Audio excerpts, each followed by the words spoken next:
नमस्कार दर्शक बंधु, आज शुणा पौराणिक कहानी एकलव्य कथार द्वितीय अध्याय।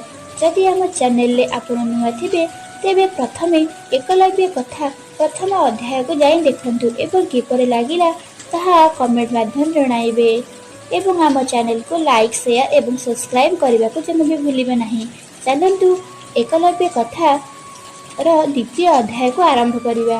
एकलव्य किंतु प्रतिदिन धनुचालना अभ्यास करने आगु गुरुदेव को पूजा करुए, मुंडिया मारुए, पत्थर रे तैयारी करिथिबा मूर्ति ताकू जीवन देखा भली ताकू लागुए। से किछि करबा पूर्व पत्थर गुरुदेव को ठारू से अनुमति नहीं थाए। एकलव्य एक लय धनुचालना करुए। दिने से धनुचालना अभ्यास करुछि। एही समय शिकारी कुकुरटीए ता आड़ू कुआड़ू के जाने भुकी भुकी ता आड़ को आसिला। कुकुरटी भुकुथिबा देखि एकलव्य ताकू भारी मजा लागिला। मौज देखिबा पई एकलव्य उपाय पांचिला। से छोट छोट सर को एकाठी कला। गोटे बड़ सरर मुन बाटी से छोट सरर गछ को बांधी देला। आ कुकुरर खोला होइतिबा पाटी को लक्ष्य करी बड़ सर को मारिदेला। कुकुरता भो भो होई भुकुथिला। सरगुच्छ ता मुह को बंद करदेला। से खोला होइतिबा पाटी आउ पकई पारला नाही कि भो भो होई भुकी पारला नाही। बिचारा कुकुरटी जेउ आड़ू आसुथिला सेही आड़को फेरीगला। एथर एकलव्य पुणी मन लगाई ता सरचालना अभ्यास करिबार लागिला। सबुदिन भली दूर रे थिबा गछ को लक्ष्य करी सर मारिबारे लागिला।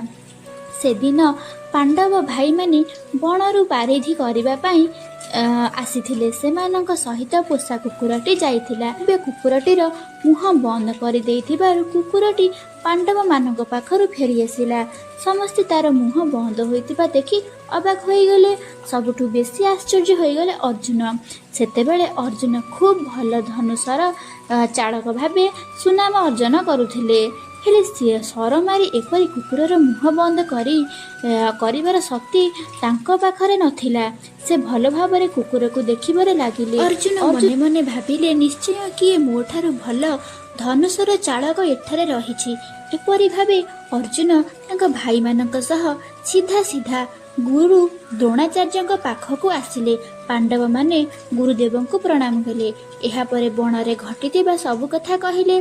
सर मारी कुकुरर मुह बंद करदेबार शुणी गुरुदेव मध्य शुणी एहाको चकित होइगले।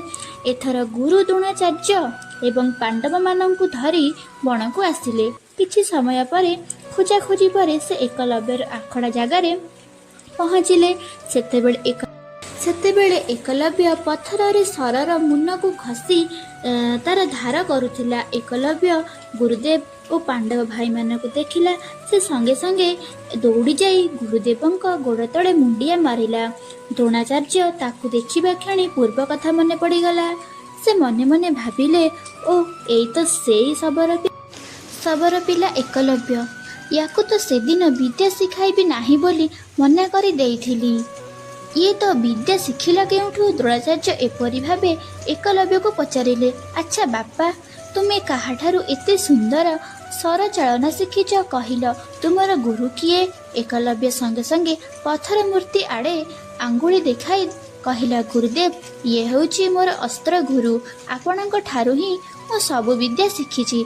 एकलव्य कथा शुणी द्रोणाचार्य आश्चर्य होइगले। से तांकर मुक्ति को किछि समय चाहिए।